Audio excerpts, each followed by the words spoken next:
कैसे हो मेरे प्यारे विद्यार्थियों। स्वागत है आप सभी का आपके ही अपने YouTube channel friend of student में। आज के इस वीडियो में आप पढ़ेंगे एक्सरसाइज 1.3 यानी प्रश्नावली 1.3 का प्रश्न नंबर 5। चैप्टर है ये पूर्णांक यानी इंटीजर्स। इस प्रश्नावली के 1 से लेकर 4 तक प्रश्न मैं आपको पढ़ा चुका हूं। लिंक मैं इस वीडियो के लास्ट में दे रहा हूं, आप उन सवालों को भी देख सकते हैं। अगर आप इंग्लिश पढ़ना चाहते हैं तो फ्रेंड ऑफ स्टूडेंट इंग्लिश इस चैनल पर आप इंग्लिश पढ़ सकते हैं। ओके, तो चलिए प्रश्न नंबर 5 को सॉल्व कर लेते हैं। प्रश्न नंबर 5 हमें दिया है उचित गुणों का उपयोग करते हुए गुणनफल ज्ञात कीजिए। इस प्रश्न के हमें ये 8 भाग दिए हैं ए से लेकर एच तक। इनमें जो सवाल दिए गए हैं उनका हमें क्या करना है, गुणनफल ज्ञात करना है। मतलब उन्हें गुणा करके जो उत्तर मिलेगा वो ज्ञात करना है। और कैसे ज्ञात करना है, उचित गुणों का उपयोग करते हुए। यानी इन सवालों के गुणनफल ज्ञात करते समय हमें कोई ना कोई नियम जरूर लगाना है, कोई ना कोई गुण जरूर लगाना है। इन्हें डायरेक्ट सॉल्व नहीं करना है। ठीक है, हम कौन कौन से नियम लगाएंगे इन्हें सॉल्व करने के लिए, तो हम यहां लगाएंगे गुणन का क्रम विनिमय नियम, गुणन का साहचर्य नियम और गुणन का वितरण नियम। ठीक है, तो सबसे पहले इन तीनों नियमों के बारे में, इन तीनों गुणों के बारे में आपको थोड़ा सा समझा देता हूं। सबसे पहले हम बात कर लेते हैं गुणन का क्रम विनिमय नियम। क्रम विनिमय नियम। गुणन का क्रम विनिमय नियम क्या होता है? देखिए, क्रम विनिमय इसका मतलब होता है स्थानों की अदला बदली। अब स्थानों की अदला बदली है तो स्थान किसके अदला बदली किए जाएंगे? पूर्णांकों के, संख्याओं के। यानी गुणन का क्रम विनिमय नियम हमसे कहता है कि हम पूर्णांकों को उनके क्रम बदलकर भी गुणा कर सकते हैं। जैसे 2 गुणा 3, इसको हम लिख सकते हैं 3 गुणा 2। दोनों ही बात एक है। 2 गुणा 3 को हमने क्या किया, 3 गुणा 2 कर दिया। यानी यहां पर जो स्थान है उन स्थानों को यहां हमने चेंज कर दिया। यहां पहले 2 है फिर गुणा 3 है, लेकिन हमने इसको कैसे लिख दिया, पहले 3 फिर गुणा 2। क्या किया हमने, इन पूर्णांकों के स्थानों को बदल दिया। इसी को कहते हैं गुणन का क्रम विनिमय नियम। दोनों का उत्तर यानी दोनों का गुणनफल हमें क्या मिलेगा, 2 तियां 6 और 3 दूनी 6। ठीक है, इसे कहते हैं गुणन का क्रम विनिमय नियम। यानी अगर आपको कोई पूर्णांक, 2 पूर्णांक दिए, मान लो a गुणा b, तो आप इसको b गुणा a भी लिख सकते हो। किसके अनुसार? गुणन के क्रम विनिमय नियम के अनुसार। ठीक है, अब हम बात कर लेते हैं गुणन का साहचर्य नियम। गुणन का साहचर्य नियम। गुणन का साहचर्य नियम। साहचर्य नियम। गुणन का साहचर्य नियम क्या कहता है? अगर आपको 3 पूर्णांक गुणा के लिए दिए हुए हैं, जैसे कि 2 गुणा 3 गुणा 4, तो आप किन्हीं 2 पूर्णांकों को एक साथ एक ब्रैकेट में लेकर गुणा कर सकते हो, तीसरे को बाद में। जैसे कि मैं यहां 2 और 4 को एक ब्रैकेट में लेकर, 2 गुणा 4 एक ब्रैकेट में लेकर गुणा कर लूं, बचा हमारा 3 को मैं बाहर कर दूं। ठीक है, तो हमने क्या किया, 2 और 4 को एक ब्रैकेट में लिया, इनका एक समूह बनाया। इसी को हम कहते हैं साहचर्य। आप चाहें तो 2 गुणा 3 कर सकते हैं, यानी 2 गुणा 3। ठीक है, बचा हमारा 4, तो 4 को हम बाहर कर देते हैं। आप चाहें तो 3 गुणा 4 कर सकते हैं, 3 गुणा 4, बचा हमारा 2 को हमने बाहर कर दिया। तो ये जो हम समूह बना रहे हैं ये क्या कहलाता? साहचर्य। तो इस नियम को हम कहते हैं गुणन का साहचर्य नियम। हर कंडीशन में, हर स्थिति में उत्तर हमें सेम ही मिलेगा। 2 तियां 6, 6 चौक 24। ठीक है, अब यहां सबसे पहले हमें ये ब्रैकेट सॉल्व करनी है। 2 चौक 8 और 8 तियां 24। ठीक, 2 तियां 6, 6 चौक 24, 3 चौक 12 और 12 दूनी 24। प्रत्येक स्थिति में हमें उत्तर क्या मिला, 24 24 24। ठीक है। तो इसे हम कहते हैं गुणन का साहचर्य नियम। यानी अगर आपको कोई तीन पूर्णांक a गुणा b गुणा c दिए हुए हैं तो आप इन्हें a गुणा b एक ब्रैकेट में ले लेंगे और गुणा c इसको अलग करके भी लिख सकते हैं। और ऐसा नहीं है कि आप शुरू के ही दो पूर्णांकों को एक साथ एक ब्रैकेट में लें, आप किन्हीं दो पूर्णांकों को एक साथ एक ब्रैकेट में ले सकते हैं। ठीक है, समझ में आ गई। तो ये होता हमारा गुणन का साहचर्य नियम। अब बचता हमारा गुणन का वितरण नियम। ठीक है, आप चाहें तो इसे लिख लीजिए या स्क्रीनशॉट ले लीजिए। मैं अब आपको गुणन का वितरण नियम भी बता देता हूं, इसको मैं रफ कर देता हूं। तो स्टूडेंट्स, अब हम तीसरा नियम गुणन का वितरण नियम भी समझ लेते हैं क्या होता है। मान लो आपको तीन पूर्णांक इस तरह से दिए गए हैं, 2 गुणा 3 प्लस 4। तो आप इसको और किस रूप में लिख सकते हो? आप इसको लिख सकते हो 2 की और 3 की गुणा कर लो, 2 गुणा 3, ठीक है, प्लस है प्लस लगा लो, 2 की और 4 की गुणा कर लो, 2 गुणा 4। तो आप 2 गुणा ब्रैकेट में 3 प्लस 4 को 2 गुणा 3 प्लस 2 गुणा 4 भी लिख सकते हो।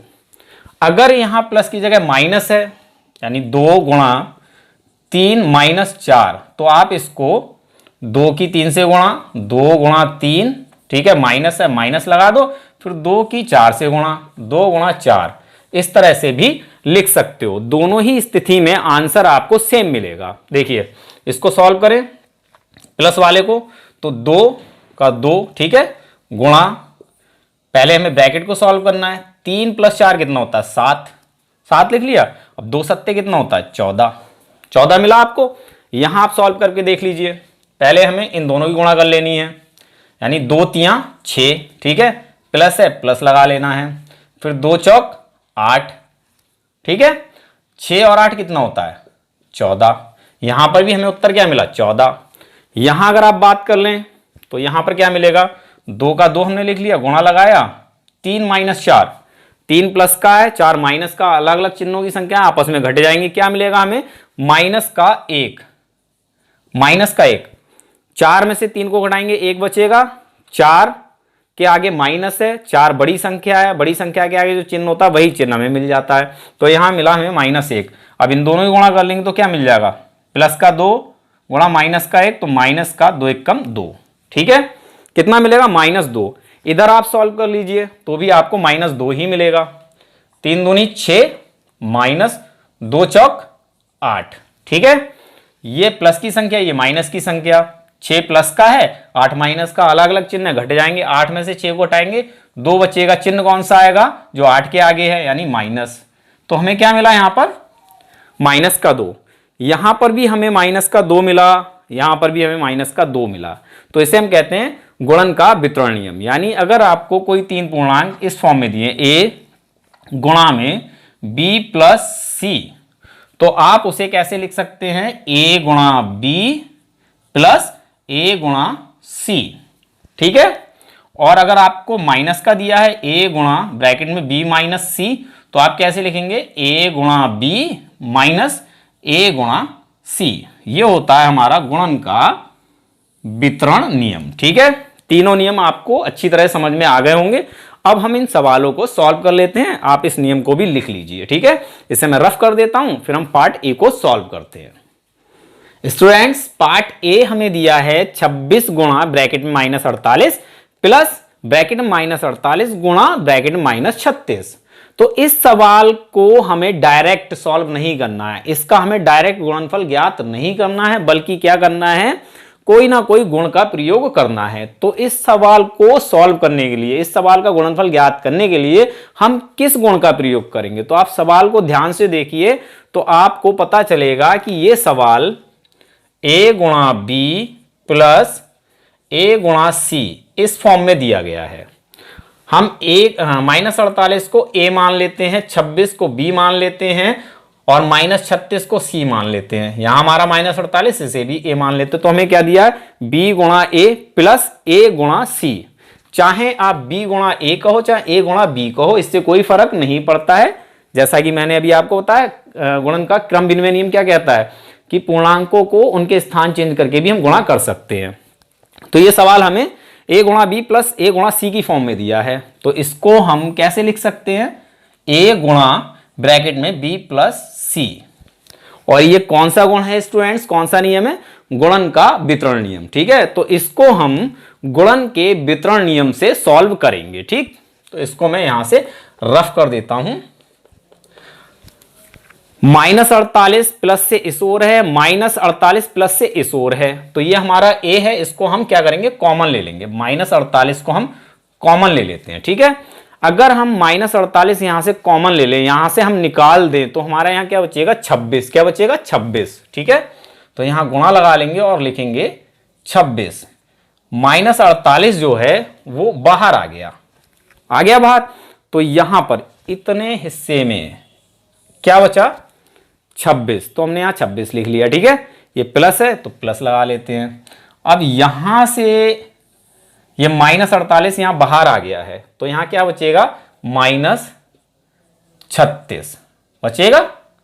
ठीक है, देखिए ये हमारा है a गुणा, ये हमारा है b, ब्रैकेट है तो ब्रैकेट लगा लेते हैं, प्लस ये हमारा है c, तो यहां c, तो हमें क्या मिल गया, a गुणा ब्रैकेट में b प्लस c। ठीक है, क्लियर हो गई बात, ओके। तो हमने इसको कैसे सॉल्व किया है, गुणन के वितरण नियम द्वारा। तो यहां पर बस हमें यही लिख देना है, गुणन का वितरण नियम, गुणन का वितरण नियम, यानी इस वाली फॉर्म को, इस तरह से जो सवाल लिखा हो उसको हमने कैसे लिख लिया, इस तरह से, और ये होता है हमारा गुणन का वितरण नियम। ठीक है, अब हमें क्या करना है, इस ब्रैकेट को सॉल्व करना है। तो -48 आप ऐसे ही लिख लें। ठीक है, गुणा है, गुणा लगा लें। अब इस ब्रैकेट को सॉल्व करने का मतलब है पहले जो अंदर ब्रैकेट दे रखी छोटी वाली, इसको सॉल्व करना है। ठीक है, तो हम यहां पर छोटी ब्रैकेट लगा लेते हैं, 26 लिख लेते हैं। ठीक है, जैसे ही अंदर की छोटी ब्रैकेट हटेगी तो बाहर प्लस का चिन्ह है, अंदर माइनस का चिन्ह है, दोनों में क्या होगी, गुणा हो जाएगी।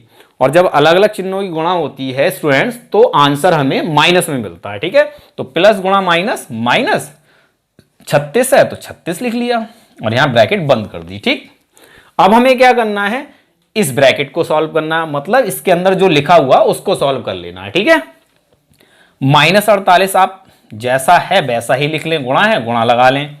अब इस ब्रैकेट के अंदर जो लिखा उसे सॉल्व कर लेना है।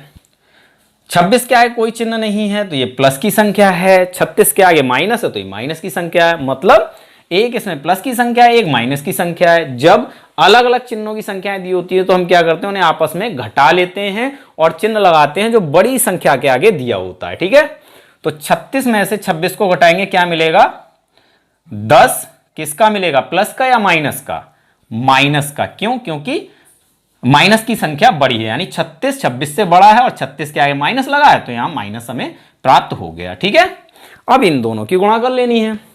माइनस गुणा माइनस प्लस होता है, 48 की और 10 की गुणा 480, तो हमें क्या मिलेगा, प्लस का 480। शुरू में हम प्लस लगाएं या ना लगाएं इससे कोई फर्क नहीं पड़ता है। तो इसका गुणनफल हमें क्या मिल गया, 480, और नियम यानी गुण हमने कौन सा लगाया, गुणन का वितरण नियम। ठीक है, इसको आप लिख लीजिए। अब हम पार्ट बी को सॉल्व कर लेते हैं।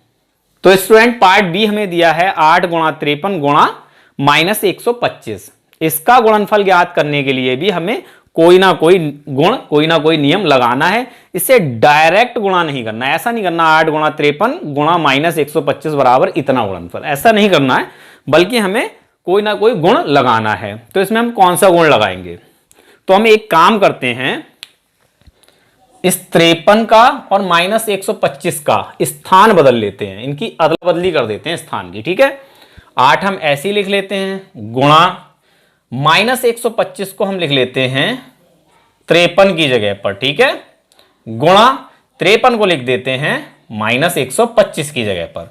तो हमने यहां क्या किया, इन पूर्णांकों का स्थान चेंज किया है, यानी यहां पर हमने गुणन का क्रम विनिमय नियम लगाया है। ठीक है, अब हम क्या करेंगे, 8 की और -125 की एक साथ गुणा कर लेंगे, यानी इनको हम एक ब्रैकेट में समूह बना लेते हैं। ठीक है, तो ये कौन सा नियम हो जाएगा, ये हो जाएगा गुणन का साहचर्य नियम। ठीक है, तो सबसे पहले अब हम इस ब्रैकेट को सॉल्व करेंगे।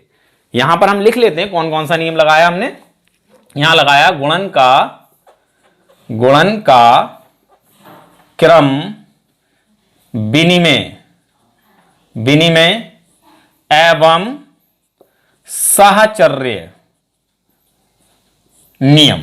दो नियम हमने यहां लगाए, दो गुण लगाए हैं, गुणन का क्रम विनिमय एवं साहचर्य, दोनों नियम यहां लगा दिए तो हमने यहां लिख दिया। ठीक है, अब इस ब्रैकेट को पहले सॉल्व कर लेते हैं। +8 है ये और ये है -125, दोनों में हो रही है गुणा, यानी प्लस की संख्या की गुणा माइनस की संख्या से हो रही है, तो उत्तर हमें कौन सी संख्या मिलेगी, माइनस की, यानी प्लस गुणा माइनस, माइनस 8 की और 125 की गुणा होती है स्टूडेंट्स 1000। ठीक है, तो इन दोनों की गुणा करके हमें क्या मिल गया, -1000 गुणा 53। ठीक, अब हमें क्या करना है, -1000 की गुणा 53 से कर लेनी है। बहुत आसान गुणा है, क्या करेंगे हम, 53 की गुणा -1 से कर लेंगे। 53 की गुणा -1 से कर लेंगे तो हमें क्या मिलेगा, 53 एकम 53 किसका, माइनस का। 53 प्लस की संख्या है और ये माइनस की है, तो प्लस गुणा माइनस क्या होता है, माइनस। 53 एकम 53, छोड़ा हमने क्या, 3 जीरो, तो यहां हम 3 जीरो उतार लेते हैं, यही हमारा गुणनफल हो जाता है। ठीक है, तो हमने जब यहां पर गुणन का क्रम विनिमय साहचर्य नियम लगाया तो जो हमारी कैलकुलेशन थी वो थोड़ी सी आसान हो गई। अगर हम डायरेक्ट गुणा करते तो थोड़ी सी कठिन हो जाती। पहले हम 8 की और 53 की गुणा करते, ठीक है, जो भी आंसर आता उसकी हम -125 से गुणा करते, तो गुणा थोड़ी सी कठिन हो जाती, थोड़ी लंबी हो जाती। लेकिन जैसे ही हमने क्रम विनिमय और साहचर्य नियम लगाया तो गुणा हमारी बहुत आसान हो गई, इसीलिए हम गुणों का उपयोग करते हैं। ठीक है, ओके, तो चलिए पार्ट सी को सॉल्व कर लेते हैं, इसको आप लिख लीजिए। स्टूडेंट्स, पार्ट सी हमें दिया है 15 गुणा ब्रैकेट में -25 गुणा ब्रैकेट में -4 गुणा ब्रैकेट में -10। तो इसको भी सॉल्व करने के लिए हमें कोई ना कोई गुण लगाना है, डायरेक्ट सॉल्व नहीं करना है। तो इसमें हम कौन सा गुण लगा सकते हैं स्टूडेंट्स, इसमें हम गुणन का क्रम विनिमय और साहचर्य नियम लगा सकते हैं। हम क्या करेंगे, -25 और -10 इन दोनों के स्थानों की अदला बदली कर देते हैं। ठीक है, 15 ऐसे ही लिख लेते हैं, गुणा लगा लेते हैं, -25 की जगह हम लिख लेते हैं -10। ठीक है, गुणा, यहां हमारा -4 है तो -4 लिख लिया, और -10 की जगह हम क्या लिख देते हैं, -25 गुणा -25। तो हमने क्या किया, इन पूर्णांकों के स्थान को अदला बदली कर दिया, तो यहां हमने लगा दिया गुणन का क्रम विनिमय नियम। ठीक है, अब हम क्या करते हैं, 15 गुणा -10 इनका एक समूह बना लेते हैं। ठीक है, और इधर -4 गुणा -125 इनका एक समूह बना लेते हैं। तो हमने क्या किया, पहले गुणन का क्रम विनिमय नियम लगाया, फिर हमने समूह बनाया, तो हमने यहां पर गुणन का साहचर्य नियम लगाया, यानी इसमें हमने दो नियम लगाए। कौन कौन से, यहां लिख देता हूं, गुणन का क्रम विनिमय एवं साहचर्य नियम। ठीक है, क्या किया हमने, यहां पर गुणन का क्रम विनिमय और साहचर्य नियम लगाया है। ठीक है, अब हम इन ब्रैकेट्स को सॉल्व कर लेते हैं। 15 गुणा -10, 15 प्लस का है, 10 माइनस का है, प्लस माइनस की संख्याओं की गुणा हो रही तो हमें क्या मिलेगा, प्लस गुणा माइनस माइनस। 15 गुणा 10 150, 15 धाई कितना होता है, 150। ठीक है, क्लियर, ओके। गुणा, इस ब्रैकेट को सॉल्व कर लेते हैं, माइनस गुणा माइनस प्लस हो जाता है, 4 गुणा 25 100 होता है, तो हमें मिलेगा प्लस का 100। ठीक है, अब हमें क्या करना है, -150 से गुणा करना है +100 को। तो इसके लिए हम क्या करेंगे, -15 से 1 की गुणा कर लेते हैं, तो -15 एकम -15, छोड़ा हमने क्या, 1 2 3 जीरो छोड़े, तो यहां 3 जीरो आप लगा लीजिए, ये आपका हो जाता गुणनफल। ठीक है, तो मेरा मानना है कि हमने जब इस नियम का प्रयोग किया तो हमारी जो कैलकुलेशन है वो थोड़ी सी और आसान हो गई। अगर हम इसे डायरेक्ट गुणा करते तो हमारी गुणा जो है थोड़ी सी लंबी हो जाती, थोड़ी सी कठिन हो जाती। लेकिन नियम का प्रयोग करने से हमने यहां गुणनफल आसानी से निकाल लिया। ठीक है, तो ये हमारा आंसर हो जाता है। चलिए इसको लिख लीजिए। अब हम पार्ट डी कर लेते हैं। स्टूडेंट्स, पार्ट डी हमें दिया है -41 गुणा 102। तो इसको देखकर तो हमें ऐसा लग रहा है कि इसकी हमें डायरेक्ट ही गुणा करनी होगी, लेकिन नहीं, सवाल में हमसे कहा गया है गुणों का उपयोग करना है, तो इसमें हमें कोई ना कोई तो गुण लगाना ही है। तो हम क्या करेंगे, इस 102 को दो भागों में बांट लेते हैं। ठीक है, कैसे देखिए, -41 आप ऐसे ही लिख लीजिए, ठीक है, गुणा लगाइए और 102 को लिख लीजिए 100 और प्लस 2। 100 प्लस 2 कितना होता है, 102। ठीक है, -41 को मान लेते हैं हम a गुणा ब्रैकेट 100 को मान लेते हैं b प्लस 2 को मान लेते हैं c। तो हमें क्या मिला, a गुणा ब्रैकेट में b प्लस c। तो इसको हम कैसे लिख सकते हैं, इसको हम लिख सकते हैं a गुणा b प्लस a गुणा c। तो ये हमारा कौन सा नियम है, ये हमारा गुणन का वितरण नियम। ठीक है, तो हम गुणन के वितरण नियम से इसे सॉल्व करेंगे। -41 की गुणा 100 से करेंगे, -41 गुणा 100, ठीक है, प्लस प्लस है तो प्लस लगा लिया, -41 गुणा 2 से कर लेते हैं, -41 गुणा 2। तो ये हो गया हमारा गुणन का वितरण नियम। यहां लिख देते हैं गुणन का वितरण नियम। ठीक है, ओके। अब हमें क्या करना है, -41 की और 100 की गुणा कर लेनी है। तो हमें क्या मिलेगा, एक संख्या माइनस की एक प्लस की है, तो माइनस गुणा प्लस क्या होता है, माइनस। ठीक है, अब 41 की गुणा हम 1 से कर लेते हैं, 41 एक कम 41, छोड़ा क्या हमने 2 जीरो, तो हम यहां 2 जीरो लगा लेते हैं। ठीक है, सबसे पहले हम स्टूडेंट्स गुणा करते हैं, उसके बाद ही हम जोड़ते या घटाते हैं। ठीक है, प्लस लगा लेते हैं, -41 की गुणा 2 से कर लेते हैं, तो माइनस गुणा प्लस, 2 किसका है, प्लस का है, तो माइनस गुणा प्लस क्या होगा, माइनस। ठीक है, यहां हमें ब्रैकेट लेनी है इन दोनों में। ठीक है, माइनस, फिर 41 दूनी 82। हमें क्या मिला, इसको सॉल्व करके मिला -4100 और इसको सॉल्व करके मिला -82। ठीक है, बीच में प्लस था, प्लस लगा दिया।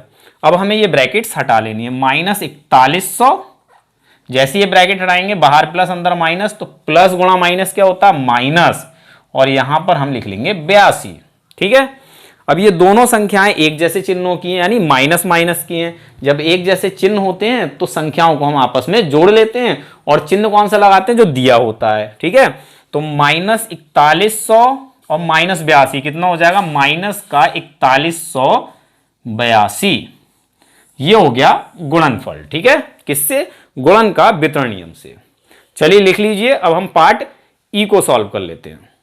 तो स्टूडेंट्स, पार्ट ई हमें दिया है 625 गुणा ब्रैकेट -35 प्लस ब्रैकेट -625 गुणा 65। तो इसमें हम कौन सा नियम लगाएंगे, आप सवाल को देखकर ही समझ सकते हैं। 625 यहाँ है, 625 यहाँ है, यानी इसमें हमें गुणन का वितरण नियम लगाना है। ठीक है, तो 625 को हम क्या करते हैं, कॉमन ले लेते हैं, जल्दी जल्दी कर लेते हैं। ठीक है, समझ में आता जाएगा। 625 हम कॉमन ले लेंगे, गुणा लगाएंगे, यहां से 625 बाहर आ गया तो क्या बचा अंदर, यहां बड़ी ब्रैकेट लगाएंगे। ठीक है, क्या बचा अंदर, माइनस का 35। ठीक है, यहां प्लस है, प्लस लगा दिया, 625 हमने बाहर ले लिया, यहां क्या बचा, माइनस, और यहां क्या है, प्लस का 65। तो माइनस गुणा प्लस क्या हो जाएगा, माइनस, तो ये हो जाएगा माइनस का 65। ठीक है, और यहां बड़ी ब्रैकेट को हम कर देते हैं बंद। अब जल्दी से इस ब्रैकेट को सॉल्व कर लेते हैं। 625 आप ऐसे ही लिख लें, यहां लिख लीजिए गुणन का वितरण नियम। ठीक है, गुणन का वितरण नियम। तो अब इस ब्रैकेट को सॉल्व कर लेते हैं। 625 हमने ऐसे ही लिख लिया, गुणा लगा लेते हैं।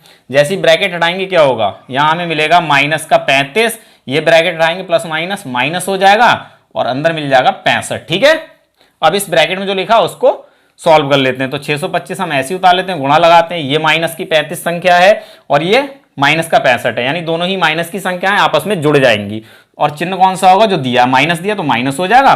35 और 65 कितना होता है, 100, तो हमें यहां मिल जाएगा इन दोनों को जोड़कर माइनस का 100। ठीक है, अब हमें क्या करना, 625 और -100 की गुणा कर लेनी है।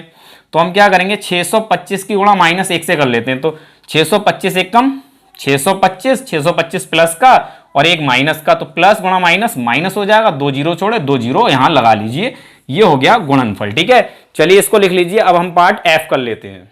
स्टूडेंट्स पार्ट एफ हमें दिया 7 गुणा ब्रैकेट में 50 - 2, तो हम क्या करेंगे, 7 की और 50 की गुणा कर लेंगे, ब्रैकेट हटाएंगे, ब्रैकेट के बाहर जो भी होता है उससे ब्रैकेट के अंदर गुणा करते हैं हम। ठीक है, 7 की और 50 की गुणा करेंगे, 7 गुणा 50। ठीक है, माइनस है माइनस लगा लेंगे, 7 की और 2 की गुणा कर लेते हैं, 7 गुणा 2। कौन सा नियम हो गया ये, देखिए ये ए है गुणा ये बी मान लेते हैं, माइनस ये सी मान लेते हैं, तो हमें क्या मिला, ए गुणा ब्रैकेट में बी माइनस सी, और इसको हमने कैसे लिख लिया, ए गुणा बी, ठीक है, माइनस ए गुणा सी, यानी गुणन का वितरण नियम। ठीक है, तो यहां लिख देते हैं गुणन का वितरण नियम। ठीक, चलिए सॉल्व कर लेते हैं। 7 की और 50 की गुणा, 7 की और 5 की गुणा कर लो, 7 पंजे 35 होता है, एक जीरो छोड़ा एक जीरो लगा लीजिए, माइनस 7 दूनी 14, घटा लीजिए, 350 में 14 घटाएंगे तो बचेगा 336, 10 में 4 जाएगा 6, 4 में से 1 गया 3, और यहां 3 का 3। ठीक है, 336, ये हो गया गुणनफल। चलिए पार्ट जी कर लेते हैं, इसको मैं रफ कर। स्टूडेंट्स पार्ट जी हमें दिया है ब्रैकेट में -17 गुणा ब्रैकेट में -29, तो इसको देखकर ऐसा लगता है इसे भी हमें डायरेक्ट गुणा करना होगा, लेकिन हम यहाँ डायरेक्ट गुणा नहीं कर सकते, हमें कोई ना कोई नियम लगाना होगा। तो हम क्या करेंगे, -17 गुणा -29 को लिख लेते हैं 17 गुणा 29। हम ऐसा कर सकते हैं, बिल्कुल कर सकते हैं। देखिए -2 गुणा -3 कितना होता है, माइनस गुणा माइनस प्लस, और 2 3 6, प्लस का 6 मिलेगा। चाहे आप कर लो 2 गुणा 3, क्या मिलेगा आपको, 2 3 6, किसका, प्लस का। ठीक है, तो हम क्या कर सकते हैं, यहां पर -17 गुणा -29 को हम कर लेते हैं +17 गुणा +29, ऐसा हम कर सकते हैं। यहां से जो गुणनफल प्राप्त होगा हमें, यहां वही गुणनफल हमें इन दोनों का प्राप्त होगा। माइनस गुणा माइनस यहां प्लस में प्राप्त हो जाएगा, और प्लस गुणा प्लस यहां भी गुणनफल हमें प्लस में ही प्राप्त होगा। ठीक है, तो हमने क्या किया, -17 को +17 कर लिया, गुणा -29 को 29 कर लिया। ठीक है, या ऐसे समझ लो माइनस गुणा माइनस प्लस, तो हमने यहां प्लस में करके लिख लिया। ठीक है, अब भी हमें यह पता नहीं चल रहा है कि कौन सा नियम लगेगा, तो हम एक काम करते हैं, 29 को 2 भागों में लिख लेते हैं। 17 आप ऐसे उतार लें, गुणा लगाएं, 29 को आप लिख लीजिए 30 - 1, 30 - 1 कितना होता है, 29 होता है। आप चाहें तो 20 + 9 भी लिख सकते हैं, 20 + 9 भी 29 होता है। ठीक है, तो मैंने यहां पे क्या किया, 30 - 1 कर दिया। ठीक है, अब हमें क्या करना है, 17 की और 30 की गुणा कर लेनी, 17 गुणा 30। ठीक है, माइनस है माइनस लगा देंगे, 17 की और 1 की गुणा कर लेते हैं, तो हो जाएगा 17 गुणा 1। ये हो गया हमारा ए, ये बी और ये सी, तो a गुणा बी माइनस सी, यहां क्या हो गया, a गुणा बी माइनस a गुणा सी। क्या है ये, गुणन का वितरण नियम। ठीक है, चलिए गुणा कर लेते हैं। 17 की और 30 की गुणा करनी है, तो 17 और 3 की गुणा कर लो, 17 3 कितना होता है, 51, एक जीरो छोड़ा एक जीरो लगा लीजिए। ठीक, माइनस 17 एक कम 17, घटा लीजिए, कितना बचेगा, 10 में से 7 जाएगा 3, 10 में से 1 गया 9, और इधर 4, 493, ये हो जाएगा गुणनफल। ठीक है, चलिए पार्ट एच को कर लेते हैं, लास्ट पार्ट को। तो स्टूडेंट्स लास्ट पार्ट हमें दिया -57 गुणा -19 + 57, ये दोनों माइनस की संख्या गुणा में है, तो इन्हें हम प्लस की संख्या करके लिख सकते हैं, 57 गुणा 19, जैसा हमने पार्ट जी में किया था। ठीक है, +57, क्लियर। यहां 57 है, यहां 57 है, 57 को हम कॉमन ले लेते हैं, गुणा लगाते हैं, यहां 57 निकल गया तो यहां बचा 19, प्लस लगाएंगे, यहां 57 बाहर निकल गया तो यहां बचा 1। कौन सा नियम है ये, गुणन का वितरण नियम। ठीक है, पहले इस ब्रैकेट को सॉल्व कर लेते हैं, 57 ऐसे ही लिख लेते हैं, गुणा लगाते हैं, 19 और 1 20। ठीक है, अब 57 की और 20 की गुणा कर लेते हो, क्या मिलेगा, 7 दूनी 14 हासिल, 1 5 दूनी 10, 10 और 1 11, और एक जीरो छोड़ा एक जीरो लगा लीजिए, ये हो गया आपका गुणनफल। ठीक है, गुणन के वितरण नियम से इसको हमने सॉल्व कर दिया। उम्मीद करता हूं आपको ये सारे सवाल समझ में आ गए होंगे। अगर सवाल समझ में आ गए हैं तो वीडियो को लाइक कर दें। मिलते हैं अपनी अगली वीडियो में, तब तक के लिए धन्यवाद।